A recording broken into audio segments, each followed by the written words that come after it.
Hey, what's up YouTube? Today I want to talk about the 3 different ways to perform a slide lock reload, as far as the 3 different methods that people like to use, and I want to go over which one that I prefer, just to give some of you guys that are either new shooters or new to the pistol some ideas or different ways to perform reload. That way you can try them and see which one works better for you. So yeah, let's go ahead and get into it.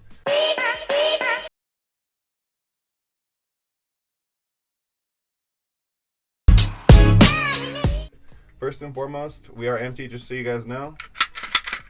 No magazine. With that being said, we are going to be using snap caps today, just so you guys know. No live ammunition. So like I said, I just want to talk about the 3 different ways to perform a slide lock reload. But let's go over the first one, and that's going to be your traditional one that you see is when people kind of just go over the top and pull the slide back. So again, you're shooting, the slide locks back, you're going to bring the gun into your workspace. Obviously you're going to drop the magazine while you're reaching for your new mag at the same time.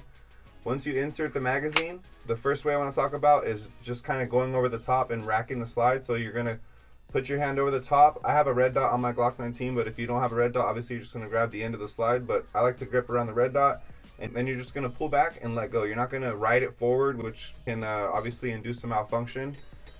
So you just want to pull back and let go. So that's going to be going over the top, pulling back, and then letting go like that. After that, you can punch the gun back out, and then you'll be good to go. So again, really quick, one more time, you're going to have the slide lock back. You can reinsert your new magazine, put your hand over the top on the top of the slide. You're going to pull back and then let go.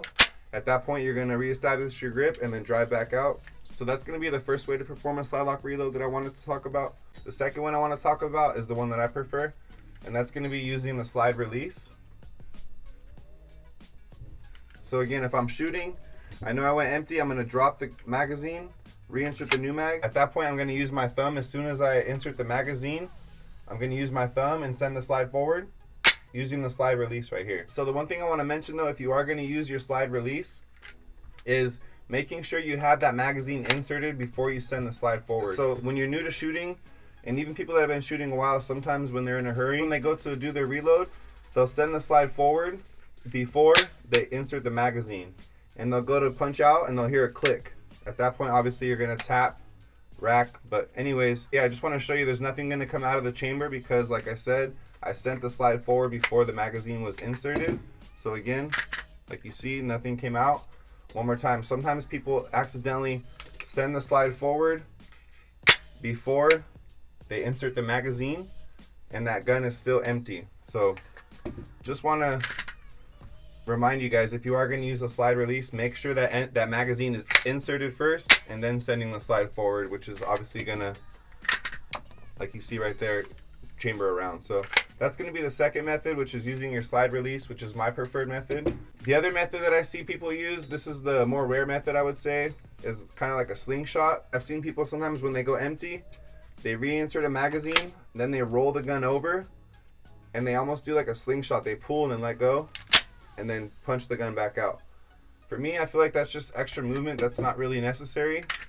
But if that's something that you like, I'm not down talking it at all. If you're quick with it, if you're more comfortable with it, go ahead and do that.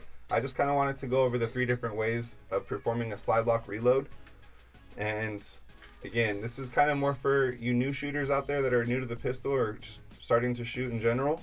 I just kind of wanted to give you guys different options. Make sure to dry fire each option and see which one works best for you. There's no wrong way to do it. It kind of is what works better for you, if that makes any sense. So, and one more reload I want to mention. This is more for if you have a red dot. You can do it without a red dot as well, but this is more of a emergency situation, kind of self-defense, whatever you want to call it. You're going to rack that slide with your red dot, basically on whatever material or edge you can find. Obviously, I'm just going to show you on a bench right here, but if it's a curb, if it's a door, if it's a wall, whatever, if it's your body, just something to get some leverage on that red dot. Don't worry about breaking your red dot, especially if it's an emergency, but you're going to push and let go, basically like that, which is going to send the slide forward. One more time. Okay, so again, we have a snap cap, nothing in the chamber. Just want to show you guys that don't be afraid to use that red dot. Even if you don't have one, getting some leverage on that slide though. And again, we're going to send one in the chamber by just putting the red dot on there, pushing forward, letting go. So as you can see, around it go in the chamber. Again, just wanted to show you guys that you can rack it with one hand, obviously using that red dot, or if it doesn't have a red dot, getting some leverage on that slide. This is going to be more of a rare reload, but just wanted to mention this one as well, just so you guys are aware. So if you guys have any questions, make sure to shoot me a comment down below, and thank you guys for watching.